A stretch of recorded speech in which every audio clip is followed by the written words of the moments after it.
പശ്ചിമേഷ്യയിലെ യുദ്ധം ഉടൻ അവസാനിക്കില്ല എന്നാണ് ഇറാൻ്റെ പക്ഷം.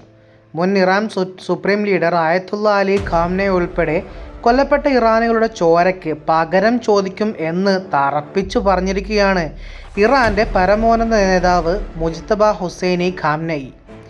ഹോർമുസ് കടലിടുക്ക് അടഞ്ഞു തന്നെ കിടക്കുമെന്നാണ് അധികാരമേറ്റതിന് ശേഷം തൻ്റെ ആദ്യ പ്രസ്താവനയിൽ മുജ്തബ ഖാംനെയ് പ്രഖ്യാപിച്ചത്. പിതാവ് ആയത്തുള്ള അലി ഖാംനെയ് കൊല്ലപ്പെട്ട ആക്രമണത്തിൽ കാലിന് പരിക്കേറ്റിരുന്നു. തലനാരിഴയ്ക്ക് കൊല്ലപ്പെടാതെ രക്ഷപ്പെട്ട മുജ്തബ ഖാംനെയ് അമേരിക്കയുടെയും ഇസ്രായേലിൻ്റെയും പുക കണ്ടിട്ടേ അടങ്ങുകയുള്ളൂ എന്ന ശാഠ്യത്തിലാണ്. അദ്ദേഹത്തിൻ്റെ ആദ്യ പ്രസ്താവന ഇങ്ങനെയാണ്: ഈ റംസാൻ കാലത്ത് ദുരിതമനുഭവിക്കുന്ന ആളുകളോട് മാപ്പ് ചോദിക്കുന്നു.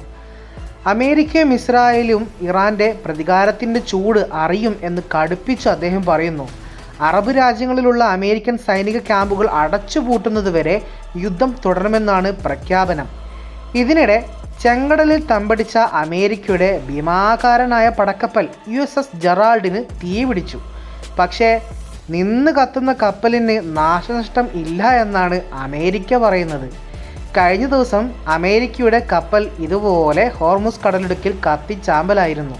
ഇറാൻ്റെ മുൻ പരമോന്നത നേതാവ് ആയത്തുള്ള അലി ഖാംനെയുടെ പോലെ സൗമ്യ സ്വഭാവമുള്ള ആളല്ല ഈ മുജ്തബ ഖാംനെയ് എന്നാണ് മനസ്സിലാക്കുന്നത്. തൻ്റെ പിതാവിനെയും മാതാവിനെയും ഭാര്യയെയും കൂടപ്പിറപ്പുകളെയും എല്ലാം കൊന്ന അമേരിക്കയോടും ഇസ്രായേലിനോടും തീർത്താൽ തീരാത്ത പക ഉള്ളിൽ കൊണ്ടു നടക്കുന്ന ഒരു മനുഷ്യനാണ് ഇദ്ദേഹം. അപ്പോൾ പിന്നെ ഈ യുദ്ധത്തിൻ്റെ ഗതി എങ്ങോട്ടാണ് പോകുന്നതെന്നും പറയേണ്ടതില്ലല്ലോ. ഇസ്രായേലിൻ്റെ വാക്ക് കേട്ട് മാളത്തിൽ തലയിട്ട് മാളത്തിൽ തല കുടുങ്ങിയ അവസ്ഥയാണ് ഇപ്പോൾ അമേരിക്കയ്ക്ക്. ഇതിൽ നിന്നിനി ഊരി വരാൻ കുറച്ചധികം പാടുപെടേണ്ടി വരും. അമേരിക്കൻ ജനത പോലും ഈ യുദ്ധം ഞങ്ങൾക്ക് വേണ്ടിയുള്ളതല്ല, ഇത് ഞങ്ങളുടെ യുദ്ധമല്ല എന്ന് പരസ്യമായി പറഞ്ഞിരിക്കുന്നു. അമേരിക്കൻ ജനത ഇപ്പോൾ ട്രംപണ്ണനെ കൈവിട്ട മട്ടാണ്.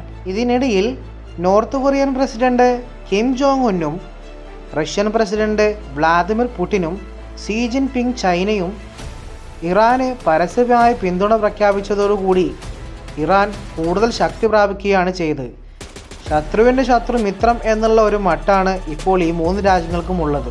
റഷ്യയും ഉത്തര കൊറിയയും ചൈനയും നേരിട്ടല്ലെങ്കിൽ പോലും ഇതിൽ ഭാഗമാകുന്നത് ഇസ്രായേലിനും അമേരിക്കയ്ക്കും വലിയ തലവേദനയാണ് സൃഷ്ടിച്ചിട്ടുള്ളത്.